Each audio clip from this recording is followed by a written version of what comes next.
Let me say first thank you to the Occupy organizers and everybody who put this thing together.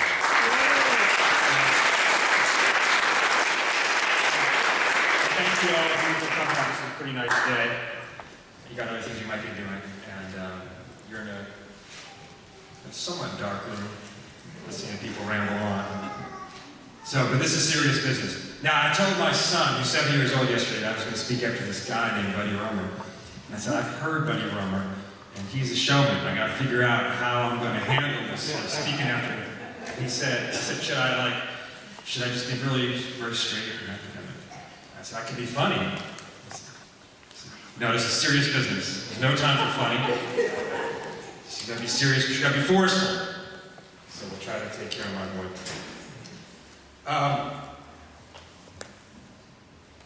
I think everything everybody says is right. However bad you think the money and politics system is, however bad you think the problem is, you're wrong. It's actually worse. It's a deeper, more fundamental, more penetrating problem than you realize. And also, another important thing to think about is basically everybody in the country agrees about this. Basically everybody agrees the system is completely broken. And this is supposed to be a transpartisan discussion. That's an important fact.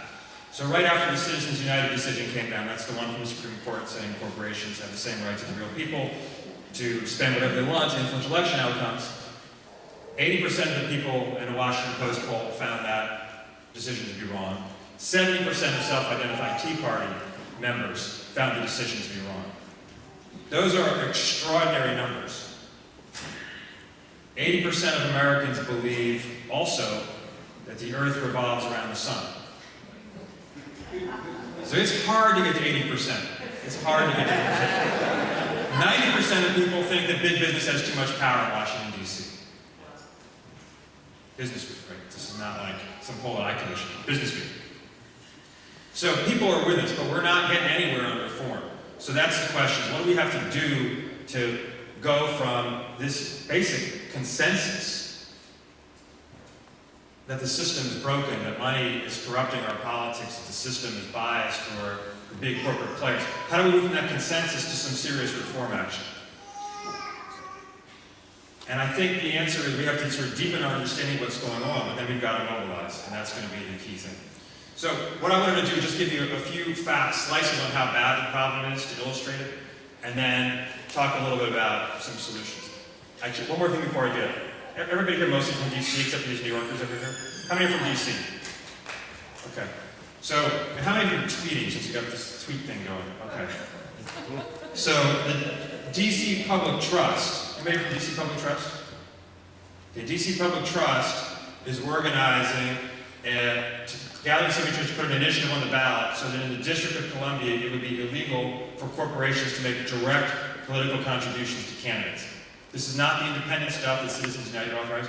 In DC, it's legal for government contractors, say, or business, making a direct campaign contribution to the mayor. And not surprisingly, it tends to corrupt our process. So a really good thing for people in DC to do was to get connected to DC Public Trust and help gather some signatures so we can get this thing on the ballot and clean up in a small way DC politics.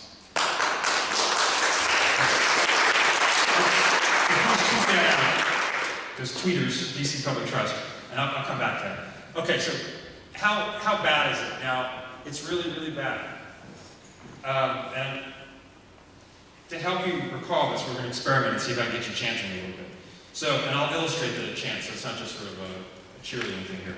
But, the system of campaign spending was completely broken before the Citizens United decision came down.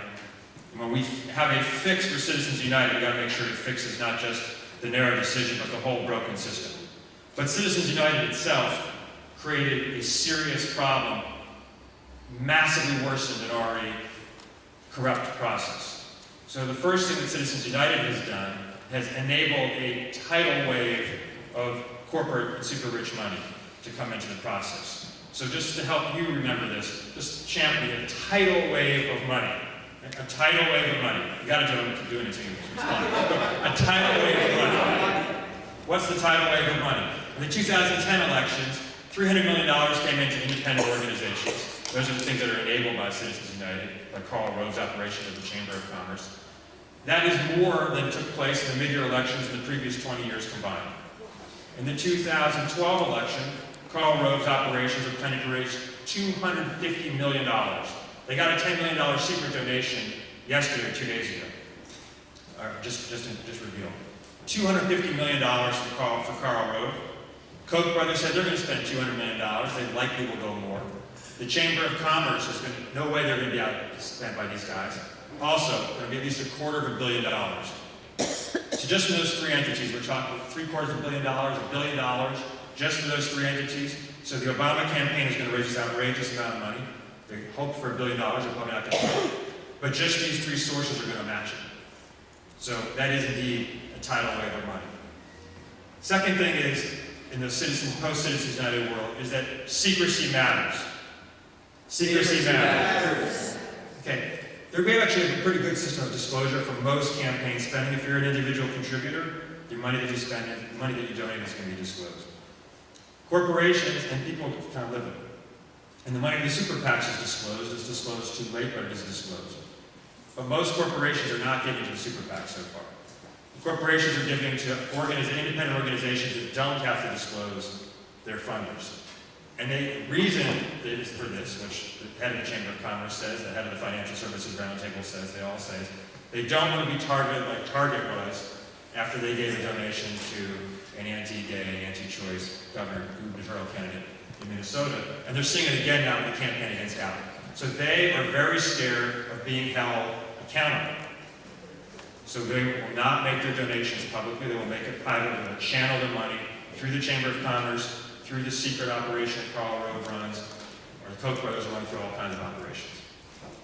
And if it is disclosed, actually we'll be able to cut back on the corporate spending. Not the money from the super rich who are already doing it publicly, but the corporate spending, which can be orders of magnitude more, we can actually cut back on. Third thing is that all the outside money is fueling an attack, ad, avalanche. I'm mixing my metaphors, tidal wave, avalanche. Attack, ad, avalanche. 98% of the money from this Romney super PAC has gone into negative advertising. In the Illinois Illinois Senate race in 2010, 7-1, there's about $15 billion outside money came into that race, 7-1 spent on negative ads. The reason is negative ads work. Candidates are inhibited from running negative ads because you look bad if you run a negative ad. But if you are Americans for a Better Tomorrow, or Americans for Solutions, or Americans for Prosperity, or Americans for Jobs, all real names, not just this first Stephen Colbert one.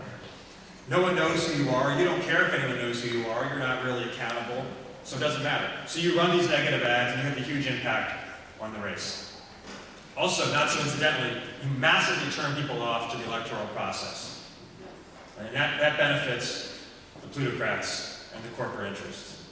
That's a huge, huge factor, because the main way people are going to experience all this money, regular American people are going to experience all this money, is through this unbelievable avalanche of negative ads that's going to take over the airwaves for all of October and probably most of September of this coming year. The fourth thing is corporate candidates win. Corporate candidates win. The learning process going on. Corporate candidates win. In the 2010 elections, a lot was going on, obviously. It wasn't just all this outside money. But the outside money backed the winners in 60 to 75 races where power changed hands. So money actually matters in elections. Big surprise. Affects who gets elected. And that fact itself has a huge impact. We changed the constitution of the Congress, like who's in the Congress. We change who's thinking about running for Congress, and we change what the people who are in Congress will do. So the last point is big chilling effect from all this outside spending, the chilling effect. Chilling effect. So people don't, if you're a member of Congress, just like Buddy was saying, even you censor yourself. And you know the consequence. What you want more than anything is to be reelected.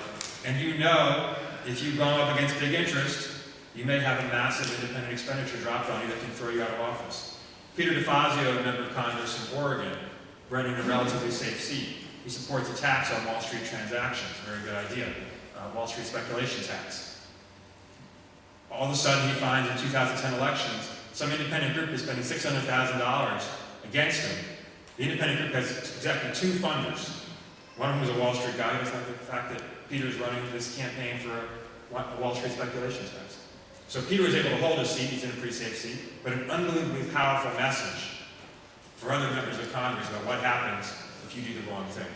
And everybody knows this is how it works. Everybody knows that it's become much tougher to take on corporate interests because the consequences to you as an elected official may be the most severe. You're going to lose your job. Not too many are willing to put their jobs on the line. So, okay, the system is really broken. Things are really bad. Everybody agrees with us, but we can't get anything done. What do we do? It's pretty moving.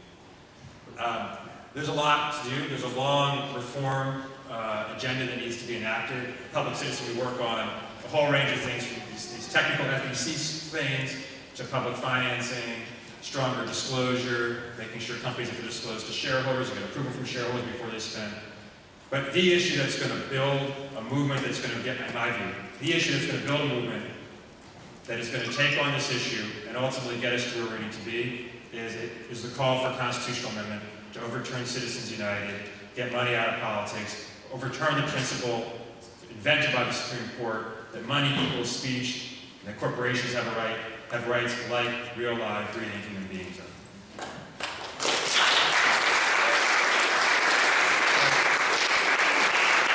Constitutional Amendment will be incredibly hard to win.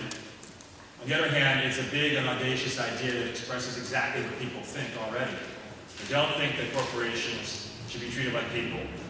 They don't think that money is speech. They understand that corporate spending buys elections. They understand that the system in Washington, as well as the state houses and city council for that matter, is tilted on behalf of corporate interests and exactly because of all the outside spending that comes in. So the people are with us, but what we have to do is get people organized and mobilized, and they get excited around a big idea like they're never going to be excited around FEC reform. Although FEC reform is a big deal, I got to tell you. It's the most dysfunctional agency in Washington. So, with a number of other organizations, Public Citizen is organizing a nationwide effort to get state and local resolutions passed supporting the Constitutional Amendment. We've got a quarter of the Senate that's already on board for a Constitutional Amendment. By the end of 2012, we're going to have a third of the House of Representatives supporting a Constitutional Amendment. President Obama says he supports a Constitutional Amendment, and we are, in fact, going to win a Constitutional Amendment, but it's going to take a huge, huge amount of work. The next thing on the agenda is a big collaborative effort called Resolutions Week. So for you guys tweeting or taking notes, resolutionsweek.org, please get connected up with that. It's an effort to have local resolutions passed across the country, including here in Washington and the Washington area, in the month of June or afterwards if we can't get it done in June. And that's, I think, going to help build more and more support. It's going to evidence how much support there is for a constitutional amendment. It's going to help build a movement. It's going to give people something concrete to do. It's going to get some real wins. It's going to demonstrate the growing demand for a constitutional amendment. It's going to push Congress, more members of Congress to sign up for a constitutional amendment, support a constitutional amendment, and that itself is going to feed into a virtuous circle until we ultimately win this thing. And I have to say, the system is so bad, even though the constitutional amendment, the best argument against the constitutional amendment is that it's really hard. But the fact is, we don't have an alternative. So, if you listen to Buddy and you hear how the system's broken, he goes to the list of reforms that we need, and he's right. He said, we can't win these things unless we fix the money and politics problem. If you say we're not going to fix the money and politics problem, you're giving up. So you guys are here, you don't believe in giving up. Giving up is not an acceptable option. So we've got to take on this constitutional amendment project, and I'm really optimistic and confident that we're going to get it done. We've had much more momentum, much more success in the last 2 years, and particularly in the last 6 months than I would have thought possible. And this thing is going to take off, and we're going to win. So, last thing, for the DC people, DC Public Trust, get involved in this really local, top priority effort, clean up DC politics, and the big national thing, go to resolutionsweek.org. Now, Public Citizen will organize our campaign for a constitutional amendment around the radical proposition that democracy is for people, not democracy is for corporations, ruled by them. The definition of democracy is ruled by the people. So we thought we would reiterate that. The Supreme Court seems to have lost sight of that. Democracyisforpeople.org is our website. If you want to do one last chant, because I know you guys are really inspired by this chanting thing. Democracy is for people. Reiterate that kind of core truth about how our country is supposed to work. So democracy Democracy is for people. One more. Democracy Democracy is for people.